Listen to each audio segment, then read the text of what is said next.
então esteja conosco, tá? Temos aí um tema poderoso que vem sendo abordado, que é casas sobrenaturais. Queridos, é uma mensagem mais poderosa do que a outra. Você escuta uma terça e você fala, não, essa aqui ninguém vai quebrar esse cara, esse aí quebrou tudo. Aí vem na próxima terça, é maior ainda. Por quê? Porque a palavra de Deus, ela se renova todos os dias. Amém? E a proposta de Deus é nos dar crescimento e entendimento. Amém, queridos? Acho que são esses os avisos, está tudo certo, acho que não esqueci nada. Fique de pé, por favor. Quero convidar aqui o presbítero irmão Everaldo, que estará nos impartindo a palavra do Senhor nessa manhã. Amém? Prepare o seu coração aí, tá? Diga a Deus, ó, eu estou aqui, ó, estou sedento. Peça ao Espírito Santo para espremer aqui, para que saia tudo o que precisa aí. Ai, ai, estenda suas mãos para cá, por favor.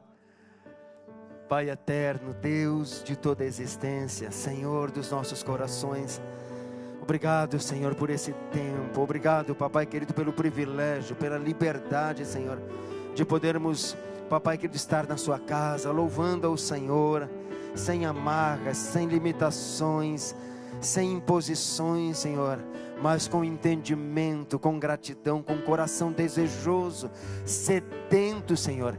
Queremos em nome de Jesus absorver tudo aquilo que o Senhor tem para nós nesta manhã através do Teu Filho. Use-o, Senhor querido, sim, transporte o coração dele para que ele derrame sobre nós tudo aquilo que o Senhor colocou na sua vida, em nome de Jesus, amém. Glória a Deus, ainda de pé. Bom dia. Glória a Deus, é muito bom dizer bom dia, que eu nunca estou nos cultos da manhã, né? Estou sempre trabalhando, então dizer bom dia é muito bom. Que a paz do Senhor esteja com você, inunde o seu coração. E o pastor Ramon queria cantar mais um pouquinho, acho que nós conseguimos cantar mais um pouquinho, né? Mesmo sem motivos para adorar, adore. Sim, Senhor. Olha o teu nome, Pai.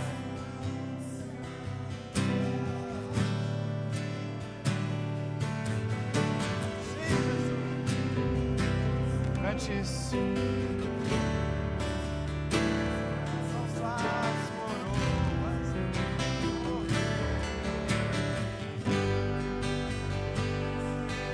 Tu és digno de tudo. É por ti, Senhor, que nós estamos aqui.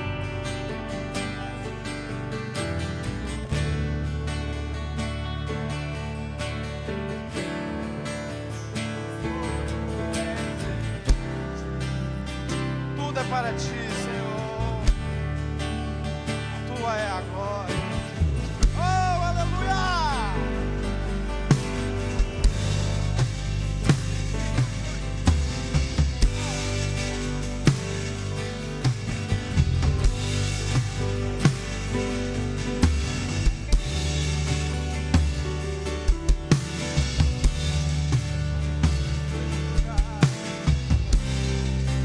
Nós precisamos de ti nessa manhã, Senhor.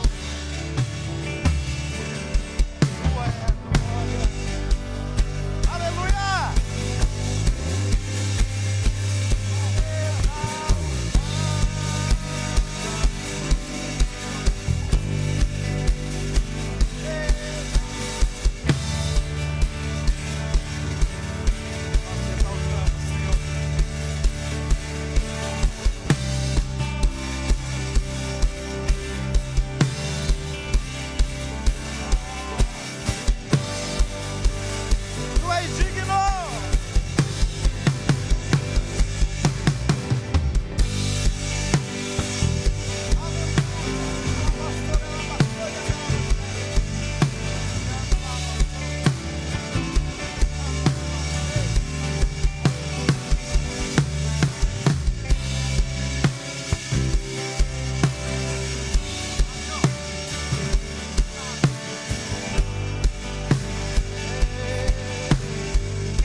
Aplaude a Jesus, aplauda Ele.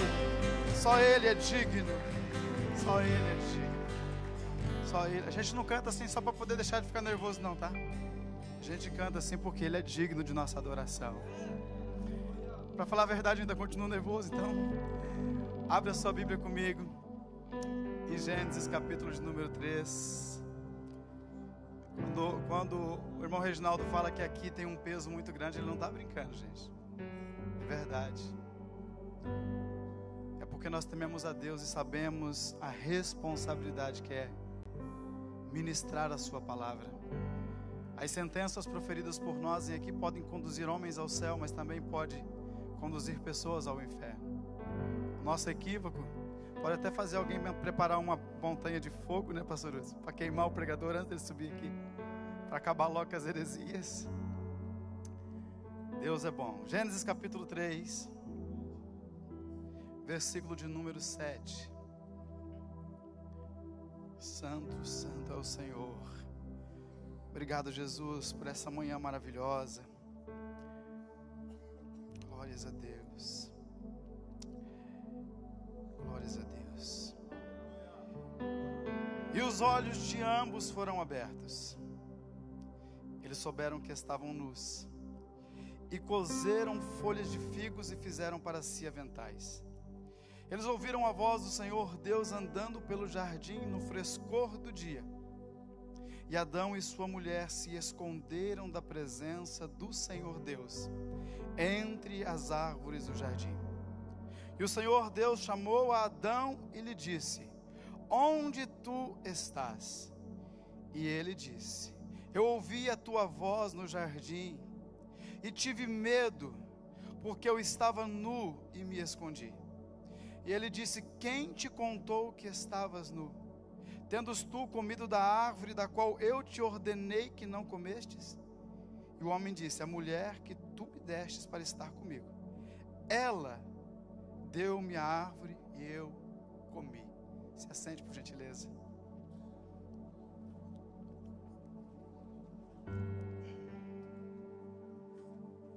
Gênesis é a biografia da humanidade, né? É em Gênesis que nós encontramos toda a narrativa bíblica para descrever de onde nós surgimos.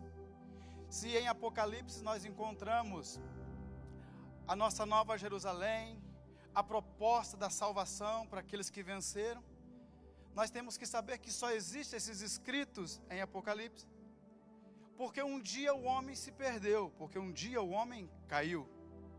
Nós que somos pais, nós não projetamos a queda dos nossos filhos. Porém, se eles caírem, nós projetamos imediatamente uma forma de levantá-los. O fato do homem ter caído no Éden não destruiu o amor incondicional de Deus.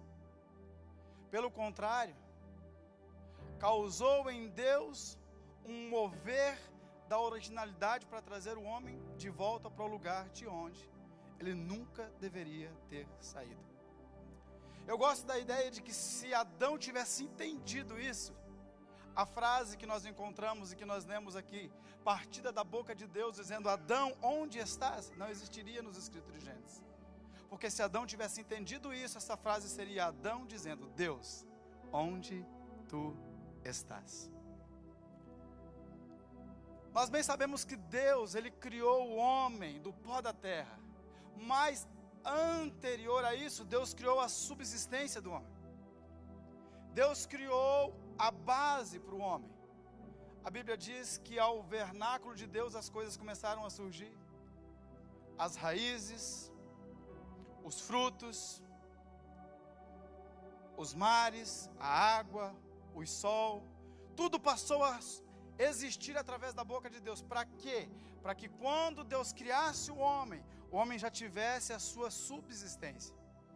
Para que o homem já pudesse ter as coisas necessárias para subsistir. Dentro do cenário que nós lemos, nós encontramos a provisão de Deus, só que nós encontramos o fruto que fez com que os olhos de Eva e de Adão se abrissem como normativa Para quê? Para que o homem não ultrapassasse os limites.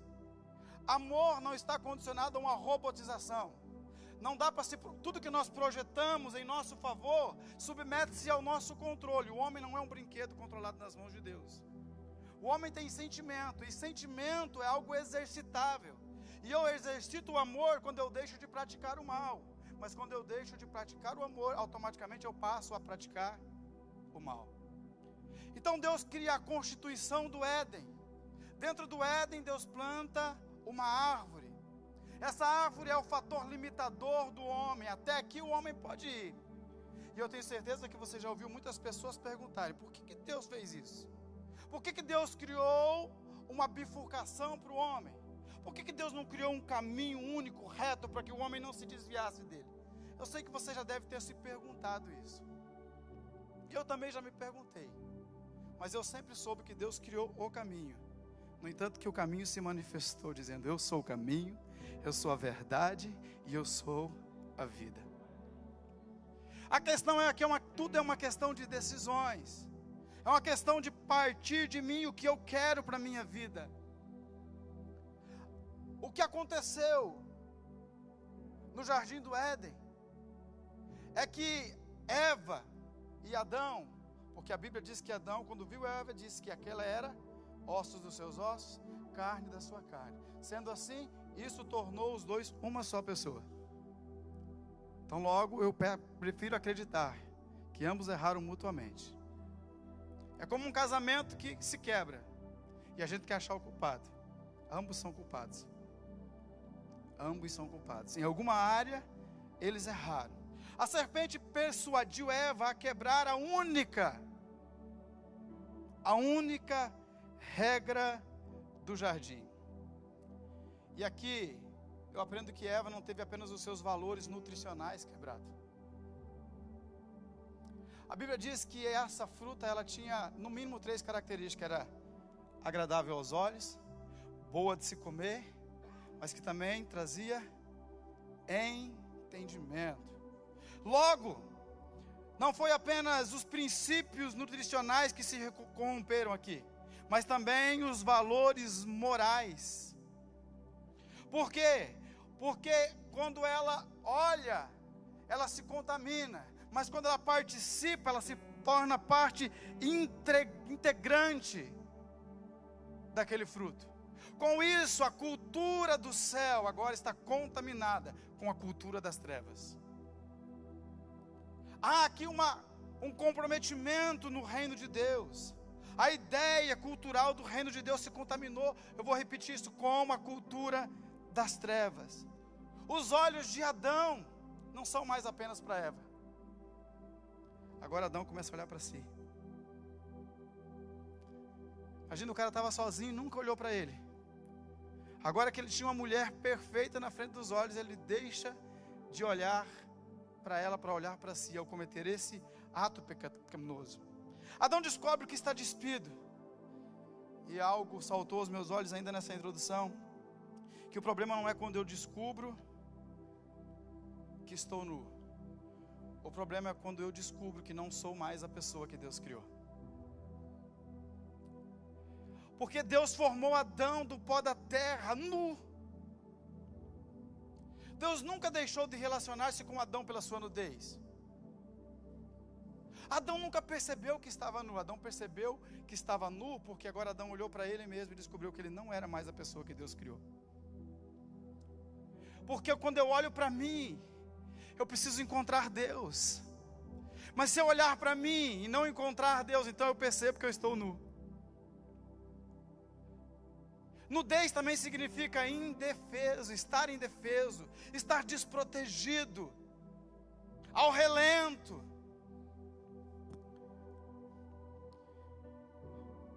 Adão é o primeiro suicida. O pastor Carlos Alberto estava falando sobre suicídio de manhã.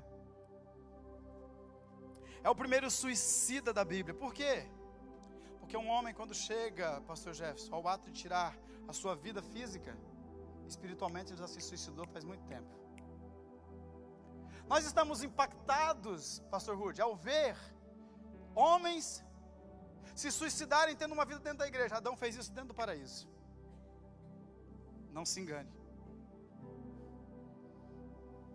Se os homens têm se suicidado, tirado a própria vida dentro da igreja, Adão fez isso dentro do paraíso. Porque a Bíblia diz que Deus havia lançado uma sentença dizendo: no dia que comeres do fruto da árvore que está no meio do jardim, a qual eu ordenei que não come, certamente morrerás. Suicidou-se. Espiritualmente ele se suicidou-se.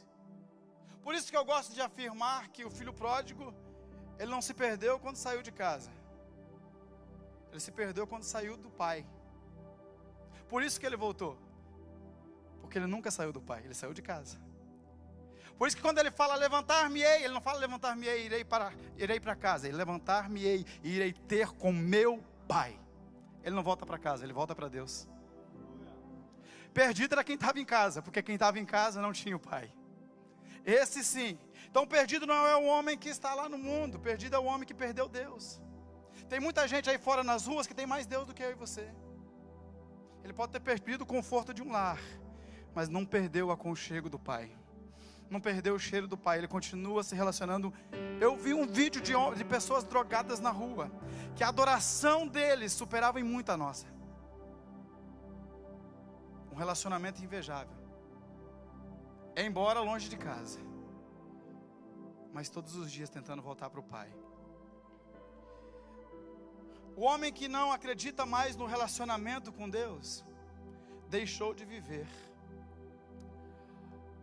Aqui eu abro um parênteses para dizer qual é o tema dessa ministração. Vítima de uma sociedade astuta, ou de uma astuta sociedade. Eu só troquei sociedade por Satanás, que seria vítima de uma astuta cilada de Satanás. Vítima de uma astuta sociedade. Adão quis se cobrir com as folhas do jardim. E esta é a forma muito clássica de alguém que tenta se esconder de Deus, porque sabe que errou, mas prefere fingir que não errou. Sabe o que fez, mas prefere fingir que não fez. O pecado é bem verdade.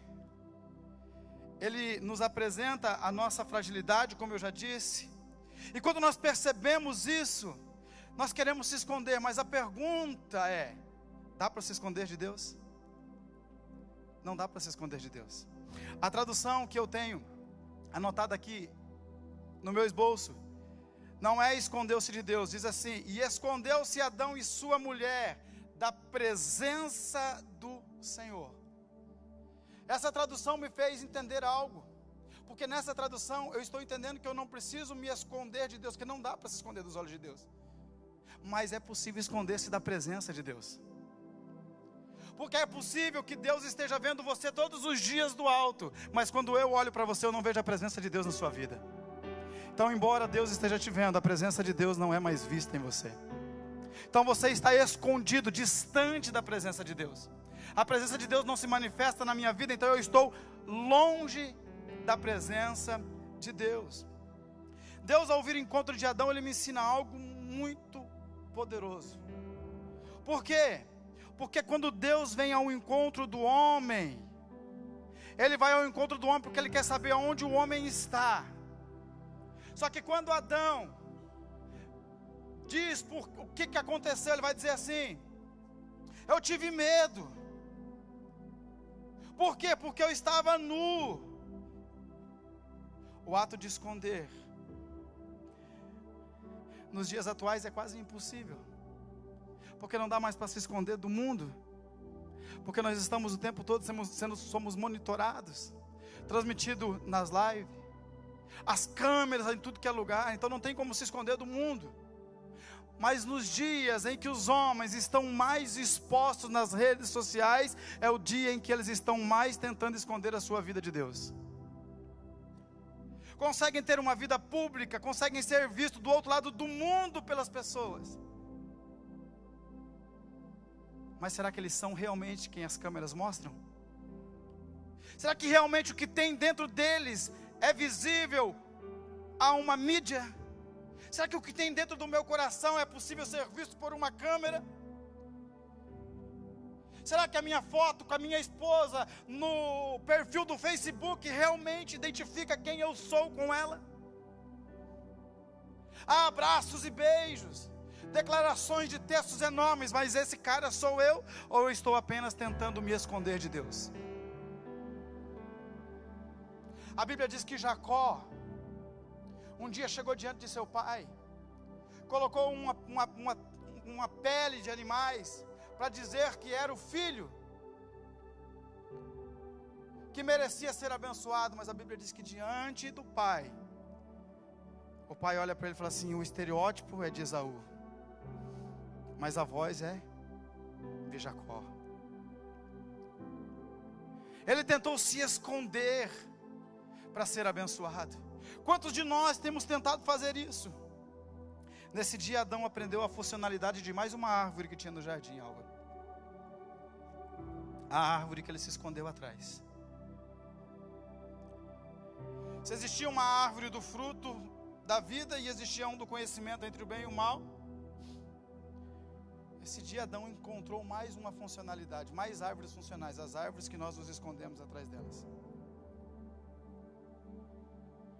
Colher folhas das árvores para se esconder, tentar ficar ali atrás. Como eu já disse, a sociedade ela não quer que nós erramos, ela quer apenas que nós pensamos que estamos fazendo certo. O mundo de hoje, como disse o pastor Carlos Alberto, não está mais preocupado em esconder as meninas que deixaram de ser virgens. Você que perdeu essa aula. A televisão noticiou por muitos anos isso, mostrando mulheres que eram tratadas com indiferença na vida social, por ainda serem virgem, com seus 15 anos, 16 anos. Hoje a televisão não está nem preocupada mais em mostrar isso. É irrelevante. Ninguém mais acredita que possa existir uma jovem de 15 anos virgem e ainda não está nem um pouquinho preocupado se ela não é mais virgem. Porque as coisas vão mudando.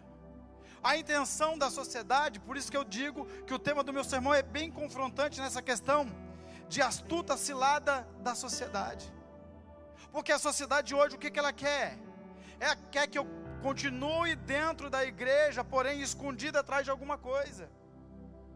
Adão ainda está no jardim, mas escondido.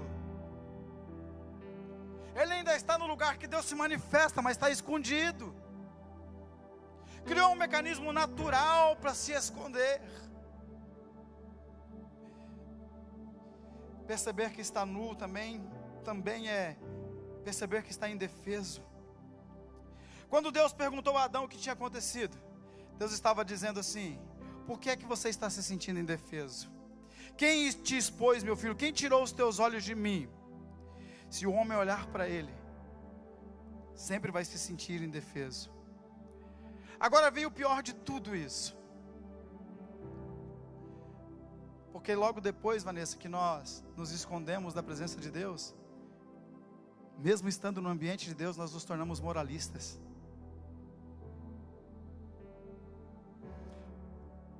Nós começamos a transferir o nosso erro para os outros. Quem foi que fez isso com você? Foi o pastor. Foi o líder da minha equipe de diaconia. Ainda bem que eu não sou mais líder. Foi o Paulinho é o culpado. Foi o Paulinho que me levou a fazer isso.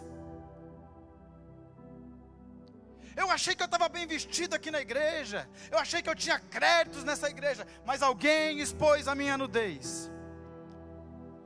Nós estamos vivendo as vítimas da sociedade assim. Porque as pessoas cometem crimes, Jessé. Mas quando alguém vai puni-las pelo crime, elas dizem: eu sou só uma vítima da sociedade. Eu não tive oportunidade, por isso que eu roubei. O que me assusta é que esse tipo de comportamento saiu da sociedade e veio para dentro da igreja. A gente consegue se vitimizar, mas a gente não consegue encontrar em nós onde foi que nós erramos. Por que é que nós estamos agora tentando nos esconder de Deus?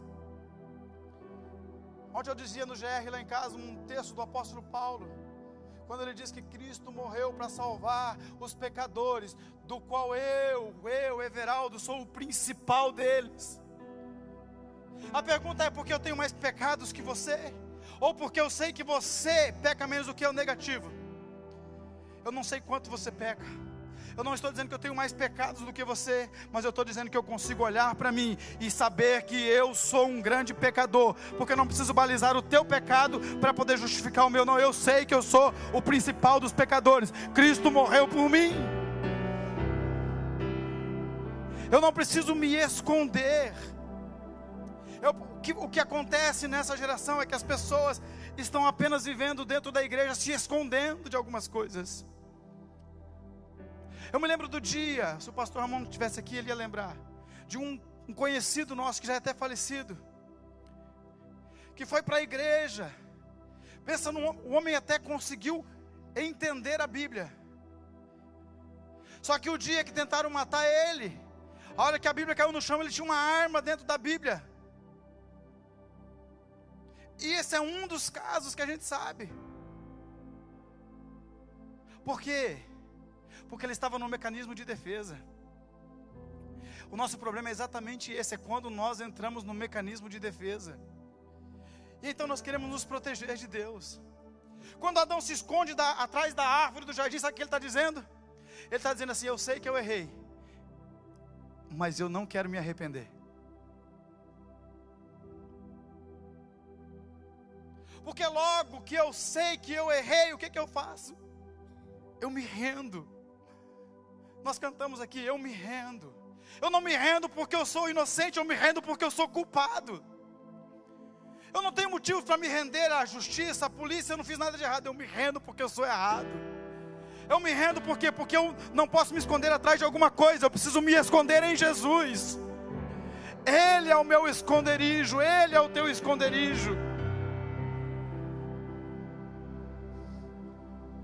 Não tem como Deus levantar uma cura em pessoas que nunca fizeram um diagnóstico. Não tem como Deus promover um tratamento na sua vida se você nunca vai até Ele para fazer uma consulta com Ele.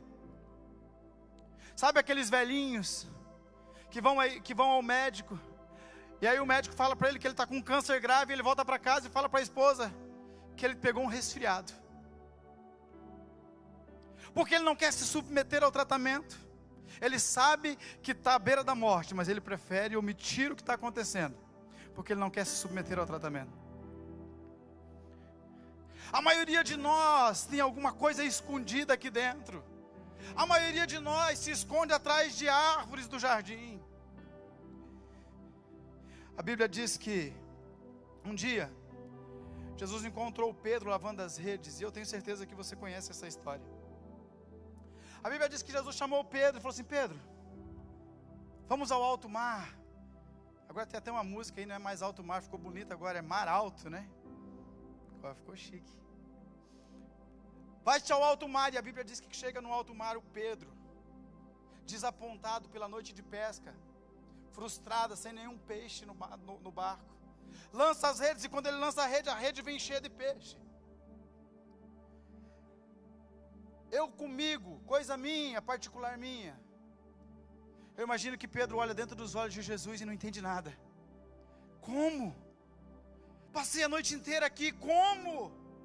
Conheço essas águas, como que um carpinteiro pode ensinar um pescador a pescar? Como? Mas aí a Bíblia diz que Pedro vai dizer assim: aparta-te de mim, Senhor, porque eu sou um homem pecador. Eu sei o que os olhos de Jesus disseram para Pedro. Ele vai dizer a mesma coisa para você agora. Ainda tem mar nesse mar, tem peixe nesse mar, Pedro. O problema não são os peixes, o problema é você. Nunca foram os peixes. Eu não te trouxe aqui para poder deixar você rico. Eu não trouxe você para a igreja, para a vida eclesiástica, para melhorar a sua vida financeira. Eu não trouxe aqui para me apresentar para você, Pedro, e dizer que eu tenho domínio sobre os peixes. Eu vim aqui para mostrar você para você, Pedro. Eu tirei você de lá para trazer você aqui ao alto mar, para que você se encontrasse. E é por isso que Pedro olha e diz: Senhor, eu não sou digno de tal coisa. Eu sou terrível, eu sou maldoso, eu sou egoísta, eu sou mau patrão.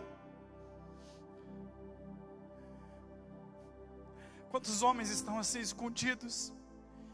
E Jesus está te chamando direto para você ter um encontro com Ele, para dizer para você que a culpa é sua, que o erro é teu, que o problema é teu. A Bíblia diz que Pedro, o nome dele é Simão Bar-Jonas. Por quê? Porque Simão Bar-Jonas significa filho de Jonas. Um dia, a mesma coisa que Adão, Jonas também um dia se escondeu. Deus mandou para um propósito, ele foi para outro, está escondido lá dentro do barco. No fundo do barco, o que está acontecendo lá no fundo do barco? Está lá camufladinho, escondidinho, os pagãos estão lá em cima, adorando a Deus, tentando fazer algum tipo de clamor, algum tipo de oração para que o barco não afunde. Enquanto o homem de Deus está lá escondendo-se da vontade de Deus, está colocando folhas para proteger a sua nudez. Os pagãos estão orando. A tripulação começa a pegar as coisas, pastor Rudy, as coisas vitais, e começa a jogar no mar. Pega a comida, pega as roupas, joga tudo, nós vamos afundar. Por quê? Porque tem um homem escondido dentro desse barco. Um homem de Deus escondido no fundo desse barco. E enquanto esse homem não se apresenta, dizendo: o culpado sou eu, muitas famílias estão perdendo as suas coisas vitais, perdendo a saúde, perdendo o relacionamento. Tem casamento acabando. Tem coisas terríveis acontecendo. Por quê? Porque existem homens de Deus que preferem viver escondido do que se apresentar para Deus e dizer: o problema sou eu, a deficiência está em mim, é eu que preciso mudar. Deus nunca me deixou, eu preciso ser coberto pelo Senhor. Eu não preciso de folhas para me esconder atrás, eu quero me esconder em Ti, Senhor. Eu quero jogar para fora o que está me matando. É por isso que quando Jesus chega a Pedro, Jesus está dizendo assim: teu pai já se escondeu, você não vai se esconder, Pedro. Você não vai se esconder. E Pedro não se esconde. Pedro logo de cara já vai dizendo: sou eu mesmo, eu sou terrível, não presto para nada. Segunda lição: tentando compensar o erro, mas escondido dentro do culto. Na tentativa de recuperar o que perderam, os filhos de Adão e Eva, Caim e Abel, tentam agora fazer um culto novo a Deus. O problema é que quando uma geração se esconde de Deus ou omite alguma coisa de Deus, os seus filhos vão tentar compensar o erro. Só que nem sempre os dois filhos pegam a mesma identidade, porque no caso aqui, Abel entendeu que Adão, embora fora do jardim, agora ele era coberto por Deus. Por isso que ele oferece sacrifício. Por isso que ele mata um cordeiro e apresenta um sacrifício. Mas em compensação, Caim continua na mesma linhagem de Adão, se escondendo atrás dos frutos e das flores, preparando uma cesta maravilhosa, porém escondido atrás. A questão é o seguinte, irmãos: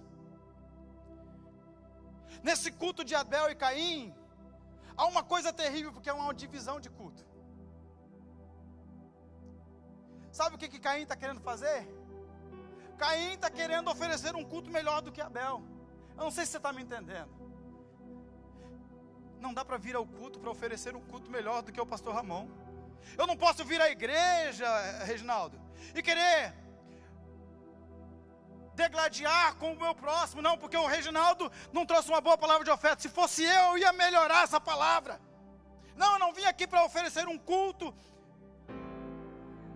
competitivo com o meu irmão. Eu vim aqui para glorificar a Deus, porque tem homens preparados para adorar a Deus assim como eu. Aleluia, glória a Deus. É um culto de divisão, é um culto de competição, é um culto que as pessoas estão querendo que Deus,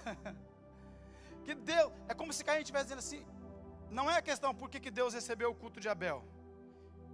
O problema aqui é por que Deus não recebeu o meu culto. Então eu não estou olhando para mim, Ivan, e analisando que tipo de culto eu ofereci. Não, eu estou bravo com Deus. Eu estou bravo com o meu irmão. Não, por que esse cara Por que o Ramon aceitou Jesus primeiro que eu? O negócio é esse. Sou mais velho do que ele. E vi uma disputa, não, porque nós precisamos entender que uma das orações de Jesus foi que eles sejam um comigo, como eu sou um com o Pai. Aqui tem um olhando para Deus, mas tem um olhando para si mesmo. É a mesma situação de Adão. As flores e os frutos, meu Deus, ainda continuam escondidos. Ainda continuam escondidos. E aí eu parto para a terceira lição. Eu vou refrisar antes de eu dar o ponto para você. O que Adão fez comprometeu o relacionamento entre os irmãos. Se você ainda está escondido em Deus, eu vou aplicar isso para você. Escondido de Deus. Porque há uma diferença entre estar escondido de Deus e escondido em Deus. Esconder-se de Deus é como eu disse, é ainda que os olhos de Deus estejam sobre você, você já faz tempo que não está na presença dEle.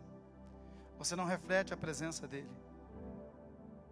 Mas quando um homem, como um pai de família, caminha por esse campo, logo os seus filhos vão se degladiarem. Logo haverá morte na sua família. Eu não estou falando apenas de morte espiritual, não. Às vezes até morte física acontece. Agora a questão é o seguinte, aqui nós entramos no terceiro ponto. Cadê a família? Aonde foi parar essa família? Adão, Eva, Caim, Abel. Cadê a família? A regra quebrada. O pecado escondido. E os irmãos tornaram-se inimigos. A sociedade atual, e aí eu entro exatamente no tema do meu sermão. A sociedade atual é tão sagaz como a serpente do Éden. Ela não desistiu. O que ela quer é que o marido e a mulher se deixem levar pela oferta do mundo, que aparentemente é melhor do que a oferta de Deus. Lembra da proposta lá no jardim? No dia que comeres desse fruto, não, vocês não vão morrer. Vocês serão igual a Deus. Atingiram o ponto âmago do ser humano, a ambição. Na ambição, o homem esquece do que Deus diz e se fecha. E depois vai ter que se esconder. Logo depois disso vai ter que enfrentar a morte de um dos filhos e o outro filho fugindo. Porque quem se esconde de Deus hoje, amanhã vai fugir do próximo. Aí eu vou voltar lá em Jacó para você entender uma coisa.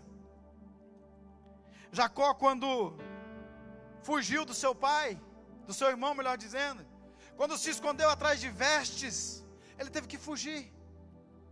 Parece a mesma cena, né? Porque ele não matou Esaú fisicamente, mas ele matou no quesito abençoador. Embora eles tivessem uma aliança, eu preciso explicar isso. Jacó entrou em um lugar que não era para entrar, porque entrou antes do tempo.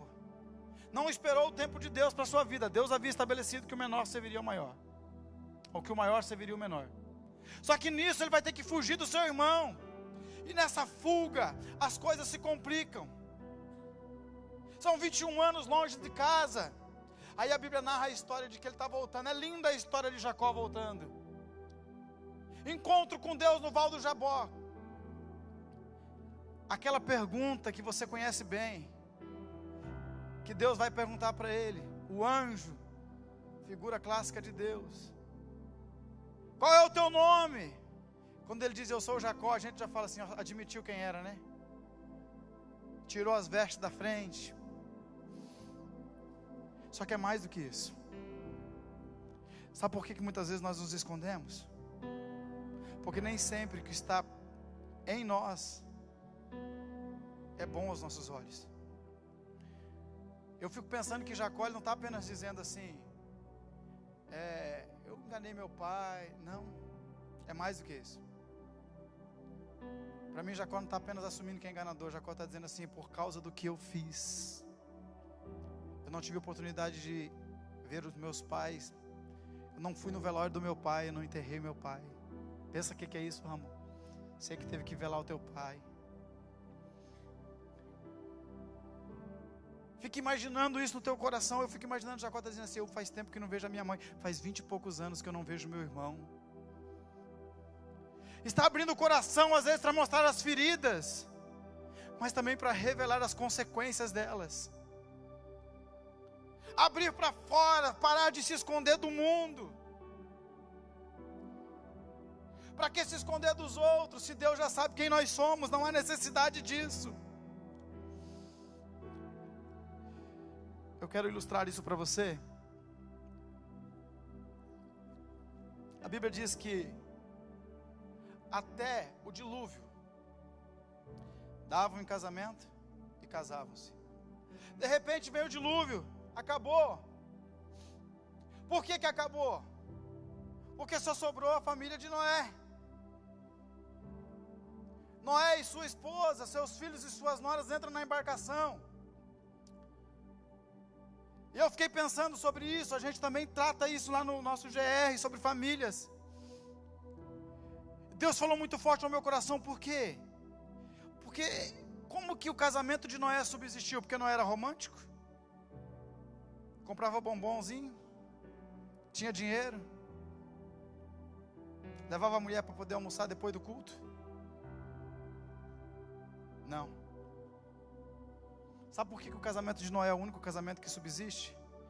Porque Noé foi o único homem nessa história que ouviu Deus.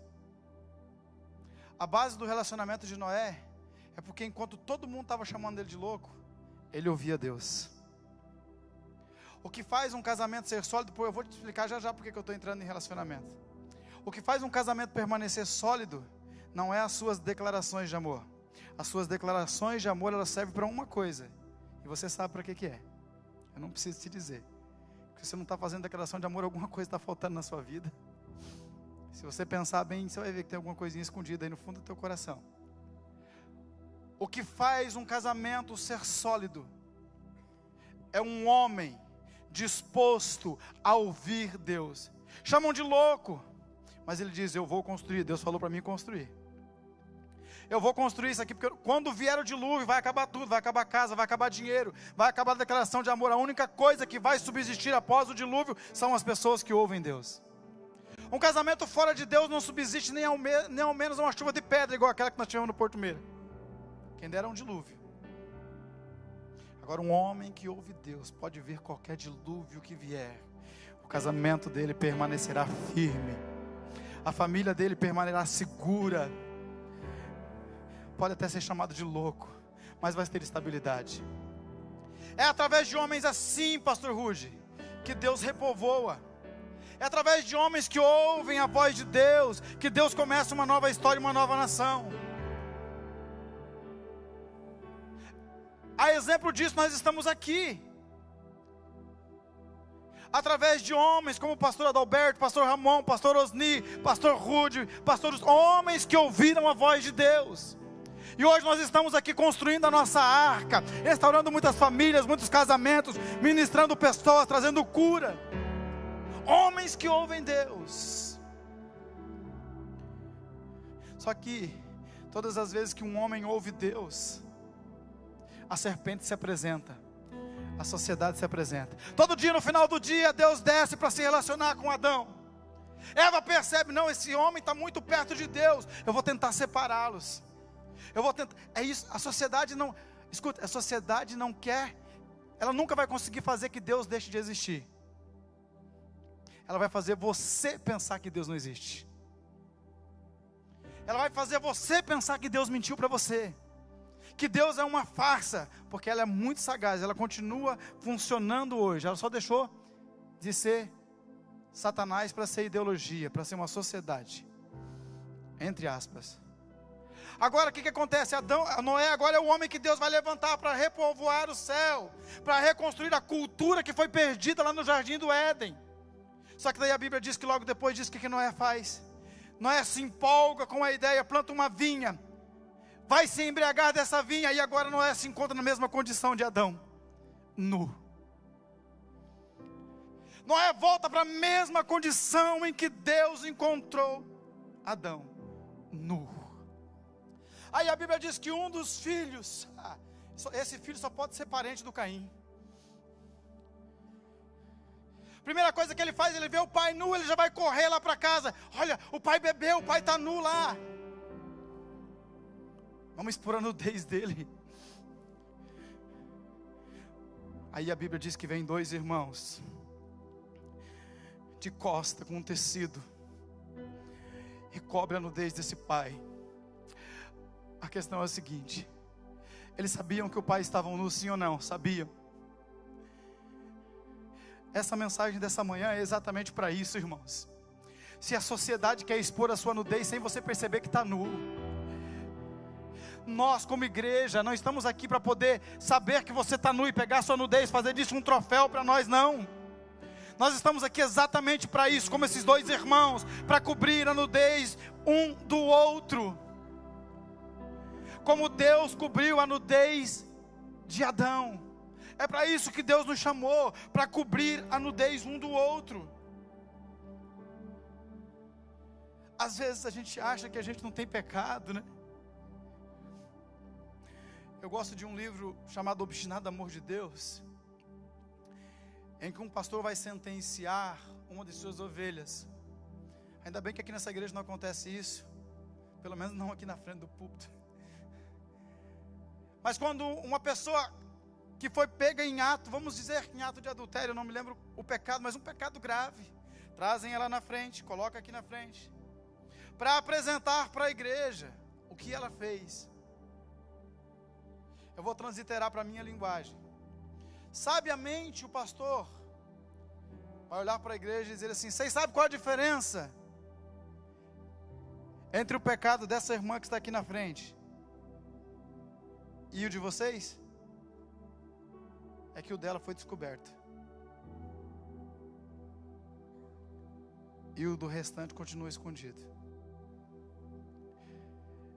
Nós precisamos entender nesses dias que não há ninguém que dentro de si mesmo não tenha algo despido, algo nu. O que nós precisamos fazer nesses dias é deixar que Deus entre dentro desses lugares escondidos em nós e nos limpe, nos libere, nos cure para curar o nosso próximo. Eu vou, numa última ilustração, explicar uma coisa para você. E eu vou pedir perdão de antemão, que eu vou falar uma palavra feia. Tá para cortar? Eu falei isso com os meninos lá em casa, ontem com o Gessé. E algo que Deus me fez pensar sobre isso.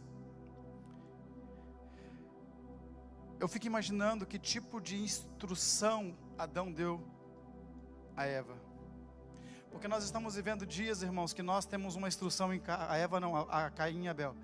Que nós aplicamos uma instrução em casa e a escola aplica outra. Nós ensinamos aqui, a sociedade ensina lá.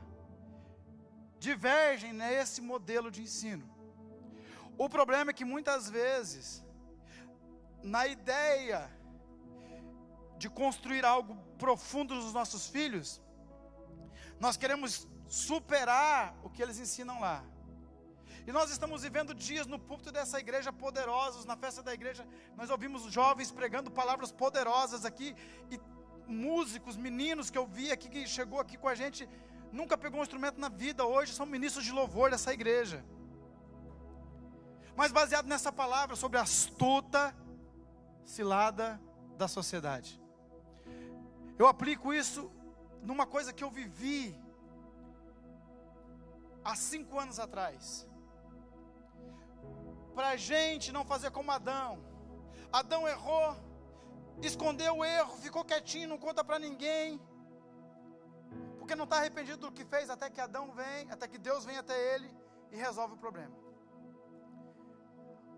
Mas há 5 anos atrás, 6 anos atrás, o pastor Ramon lembra disso. O meu filhinho, o Rian, na época ele tinha 1 ano e 9 meses. Meu pai mora num sobrado, e meu pai tinha tirado a grade do sobrado, e o sobrado ele faz uma entradinha assim, no parapeito. Eu fui na casa do meu pai e deixei meu filho lá. Eu quero que você entenda isso no espírito, a palavra que eu vou falar é bem chata mesmo. Eu elevei o meu filho a um nível, a um lugar. coloquei o meu filho num lugar mais alto. Essa palavra saltou aos meus olhos porque eu via como a Jodélia cuidava da menininha dela, mesmo cantando ela cuidava, porque é normal os pais ficarem preocupados com os filhos, né? Nós somos a guarda deles. E eu fui para casa, fui ao banheiro, aqui que vai ser a palavra feia. Fui ao banheiro. Quando eu estou no banheiro eu ouvi um barulho. Eu tinha certeza do que era aquele barulho. Falei, meu filho. Levantei com tudo, correndo. Você já entendeu qual que é a palavra suja, né? Vou ter que falar mesmo. Quando saí na rua, o meu finado sogro estava com meu filho no colo. Meu filho não falava, não reagia, 1 ano e 8 meses aproximadamente. Alguém gritou para o meu sogro, joga ele para cima, joga ele para cima. O meu sogro falou assim, não, eu não sei, pode ter quebrado alguma coisa aqui dentro, não posso jogar ele para cima. Ele vai voltar. De repente ele respirou. A hora que ele respirou, ai meu Deus. E aí ontem Deus ministrou algo para mim, que muitos de nós, às vezes até Adão mesmo, tentou ensinar um modelo de culto para os seus filhos, mas ensinou errado, ou seja, colocou o filho num lugar que ele não estava preparado para ficar. E aí de repente, Adão esqueceu o filho, e saiu, e de repente ele percebeu que o filho estava elevado, num nível maior, mas que não estava preparado para estar lá e caiu. O que Deus falou para mim é assim, que tem muito homem fazendo cagada, eu não queria falar. Enquanto esses homens estão fazendo cagada, os filhos estão morrendo. Os filhos estão em perigo. Os filhos estão talvez oferecendo culto para Deus pelos quais eles não estão preparados. Mas a palavra que gritou dentro do meu coração é para mim, amor, é para você, é para o pastor Uto, é para nós que somos os mais velhos. Quando o meu sogro segurou aquele menino, ele estava dizendo assim, você colocou ele num lugar que não era para ele estar. Mas eu não vou jogar ele para cima de novo, vou manter ele aqui embaixo no lugar, até ele crescer. Pode ter que ter alguma coisa ferida dentro dele. Ele pode estar oferecendo um culto que ele não sabe, e eu não vou permitir, eu vou segurar ele aqui. Eu vou ensinar o passo a passo para ele. Eu vou cuidar desse menino, ele vai chegar no momento de oferecer o culto, vai chegar no momento dele usar o altar, vai chegar no momento que ele vai pregar talvez muito mais do que eu, mas por enquanto, deixa ele aqui nos meus braços. Não tire ele daqui. Ele pode oferecer de repente um culto bonito, cheio de flores, porém daqui a pouco ele pode sentir inveja do outro e querer matar o outro, porque a sociedade manipula a mente. A sociedade não manipula apenas os teus olhos. Satanás não quer enganar apenas o teu paladar, ele quer enganar o teu entendimento acerca de Deus. Os suicídios que têm acontecido nos nossos dias é exatamente isso. Pessoas que Deus elegeu nele para um tempo determinado, mas estão no lugar certo antes da hora. Aí se frustram. Eu preguei alguns dias aqui na praça do Mitre, eu dizia isso. O filho pródigo vai embora, e ele um dia ele entendeu que tinha um pai para voltar para casa. Mas quantos filhos nunca voltaram? Quantos, Fabiano? Quantos pais ainda estão com o bezerro engordado, com os braços abertos, esperando os filhos voltarem e eles não voltam? Quantos filhos ainda não caíram em si? Por quê? Porque saíram de casa antes da hora.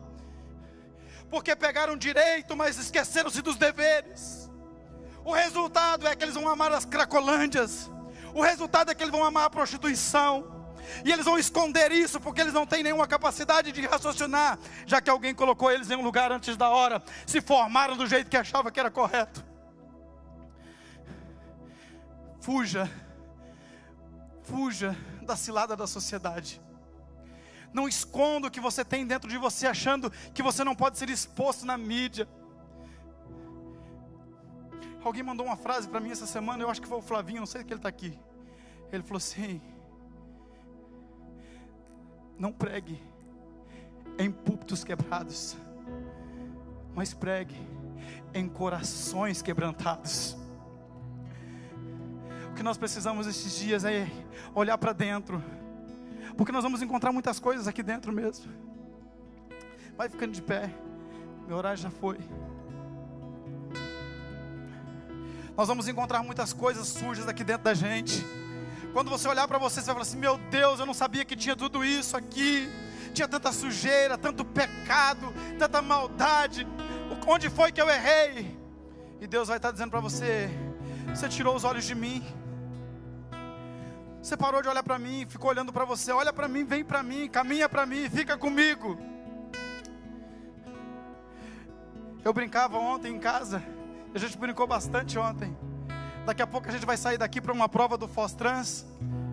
E a gente brincava assim, fazendo uma campanha eleitoral, né? Ore por mim para eu passar amanhã. E você corre o risco de não ser tão multado nessa cidade. Alguém falou assim, não, você então vai barganhar. Não, não vou barganhar. Nós vamos tirar os sinais de trânsito. Nós vamos dar um prêmio. Estou brincando, gente. Falei assim, nós vamos dar um prêmio para quem... Se quem excede, quem passa o excesso de velocidade é multado. Quem andar abaixo do excesso de velocidade vai receber um prêmio. Por que eu estou dizendo isso? Porque eu quero incentivar você a tirar um pouco o pé do acelerador da sua vida humana, a poder fazer uma revisão. Vai mais devagar. Não tenha pressa para chegar em um lugar em Deus. Vai devagar, porque devagar você vai chegar mais seguro, intacto, sem se machucar.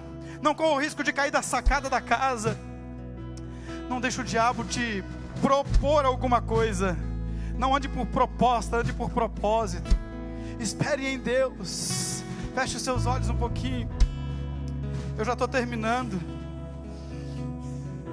Isso, olha, escute isso, irmão. Escute isso.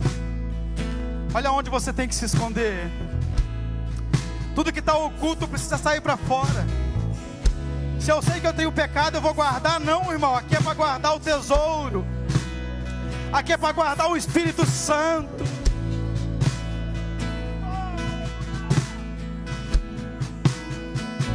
Apague a luz para mim aí, por favor.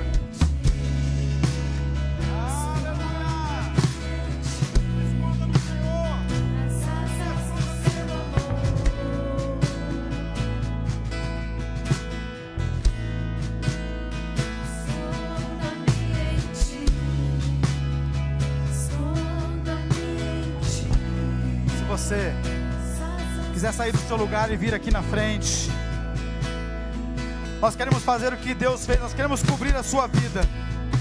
Nós queremos cobrir o seu coração, cobrir-te de Deus. Sabemos que todo mundo aqui tem pecado. Não precisa mais se esconder. Chega disso. É hora de rasgar o coração, sabe? Ficar diante dele e falar assim, sabe? O pecado não pode te separar de Deus. Arranque a árvore que te esconde de Deus hoje. Há uma árvore de propósito para a sua vida, uma árvore da vida. Oh, Espírito Santo!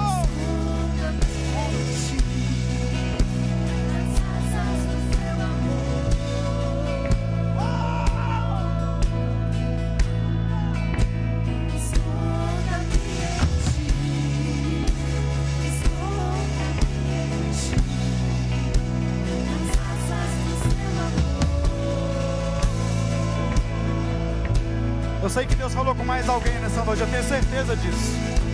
Eu sei o que está queimando no meu coração.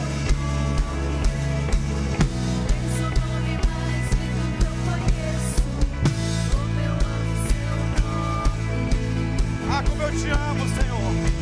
Eu amo o teu nome, a tua palavra, Senhor. Me esconde em ti, Jesus.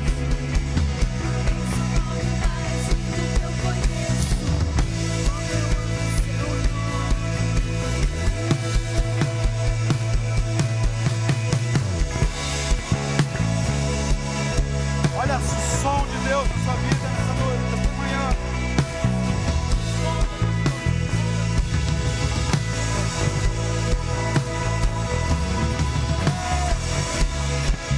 Em nome de Jesus. Limpa, Jesus. Vamos pecar. Tira tudo. Em nome de Jesus. Antes de nós terminarmos essa reunião, lembrando que eu ainda tenho uma prova para fazer. Você talvez saiu da sua casa hoje, veio aqui e ouviu essa palavra. Talvez não era o que você queria ouvir, mas era o que Deus queria falar para você. Deus está dizendo para você assim, onde você está? Eu vou ser direto. Você que veio aqui hoje e nunca tomou uma atitude de abrir-se para Deus e dizer, Senhor, eu faço parte dessa biografia aí. Eu sou um dos descendentes de Adão, eu caí. A verdade, eu nem conhecia isso, não me ensinaram. E eu quero aceitar Jesus hoje. Eu quero andar com esse Jesus. Agora eu quero se esconder nele. Eu quero estar nele para sempre. É a hora de você sair do seu lugar e vir aqui para frente para aceitar Jesus. Se você quer aceitar Jesus, se você quer voltar para Jesus, as duas coisas são as mesmas. Se você quer vir, vem agora em nome de Jesus. Jesus está te chamando. Cadê você? Voltando para Jesus. Vem aqui mais perto de mim. Aleluia.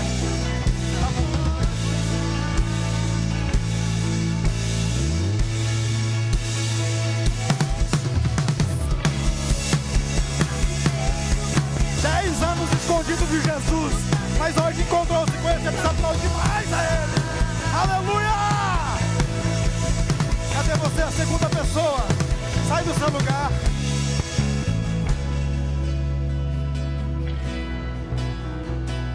A sociedade diz que você não precisa de Jesus. A sociedade diz que você precisa da tecnologia, da ciência, da filosofia. Eu quero dizer para você, Deus é o Criador de todas essas coisas. Se você tiver Deus, você pode ser um bom filósofo, pode ser um bom cientista, pode até acessar a tecnologia. Nós estamos usando a tecnologia para chegar até o teu coração. Então saia do seu lugar e venha em nome de Jesus. Não se esconda mais, saia do teu lugar, eu estou te esperando. Venha se esconder em Deus. Aqui um homem voltou para Jesus. Talvez você quer voltar, faça isso agora. Ou quer vir pela primeira vez, vem. Ele vai mudar a sua vida, a sua história. Olha o som, escute o som do carpinteiro. Escute aí.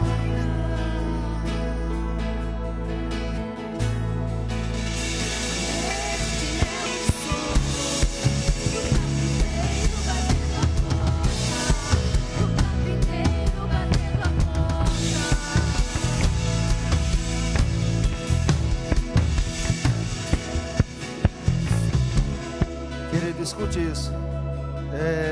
Nesse dia que nós tivemos esse acidente com o meu sobrinho, com o filho do presbítero Everaldo, ele tinha 1 ano e 8 meses. Ele caiu de uma altura mais ou menos de 3 metros, alguma coisa. E algo que ele não relatou aqui é que quando eles estavam no hospital, assim que chegou o socorro, o SIAT chegou, o paramédico perguntou quem era o pai, e ele se identificou. E o paramédico disse para ele assim: olha, eu não sei no que você acredita, mas você tem que agradecer a Deus, porque qualquer um que caísse dessa altura estaria morto, e o seu filho é um bebê. E quando ele foi levado para o hospital, mesmo assim, para ficar sob observação, o Everaldo e a Marta perguntaram para ele, né? Começaram a conversar com ele, porque literalmente ele caiu de cabeça, ele bateu a cabeça no chão.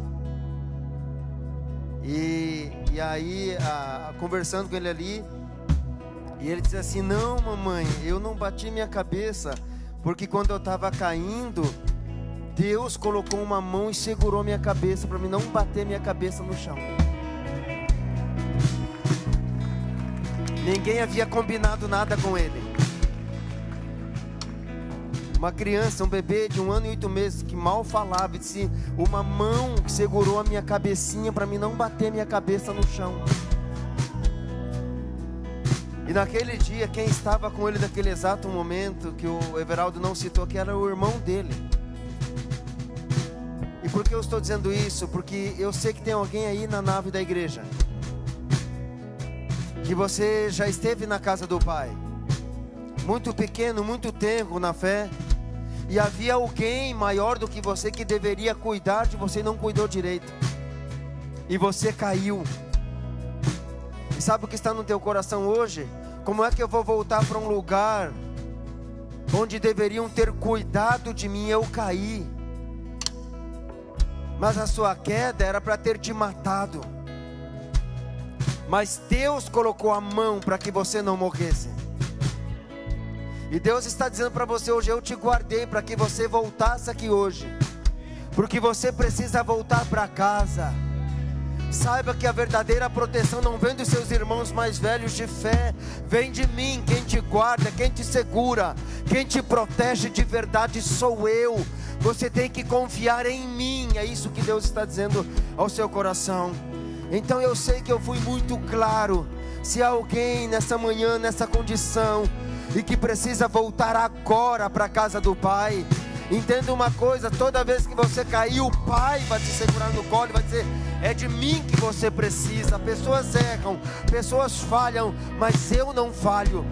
Há alguém que entendeu isso e precisa voltar hoje para a casa do Pai? Deus está te esperando com os braços abertos. Nós precisamos encerrar essa reunião. Eu sei que essa palavra foi muito direta ao seu coração. Deus te guardou em vida para que hoje você voltasse para a presença dEle. Sai do seu lugar em nome de Jesus. Vem, vem, volte para casa. Volte para casa hoje em nome de Jesus Cristo. Alguém que estava 10 anos longe de casa voltou. Eu sei que alguém entendeu. Aplauda o Senhor. Se há mais alguém, venha, corra, não espere. Deus está te esperando com os braços abertos. Antes que você quisesse voltar para casa, Ele já estava te esperando no portão de casa, porque Ele sabe que você vai voltar. Ele sabe o que Ele te deu. Ele sabe que você sabe quem é Ele. Oh! Se há mais alguém, sai. Nós precisamos orar. Eu sei que Deus falou com você. A palavra de Deus diz isso. Isso não é uma pressão para o teu coração, não é um pressionamento sobre a tua vida, mas é um entendimento. A Bíblia diz assim: se hoje ouvires a voz de Deus, não endureça o teu coração. Se há mais alguém, venha, nós vamos orar agora. Dá tempo de você correr para frente, para os braços do Pai ainda. Isso. Pai, em nome de Jesus, obrigado, Senhor, por essas vidas. Obrigado por essa palavra nessa manhã. Obrigado porque é o Senhor que nos guarda, é o Senhor que nos protege, é o Senhor que nos blinda, é o Senhor que nos cuida de fato. Obrigado, Papai querido, em nome de Jesus. Nós queremos declarar a Ti, Senhor, toda a honra, toda a glória, todo o louvor em nome de Jesus. Em nome de Jesus, escreva e reescreva o nome dos nossos irmãos no livro da vida. Em nome de Jesus Cristo. Amém, amém. Faça assim com a sua mão, meu querido, minha querida. Que o grande amor de Deus, a graça de nosso Senhor e Salvador Jesus Cristo esteja com todos nós para todos sempre. Nós confirmamos isso dizendo amém. Deus é bom e toda hora. Deus abençoe a todos e todas em nome de Jesus. Um domingo abençoado para você.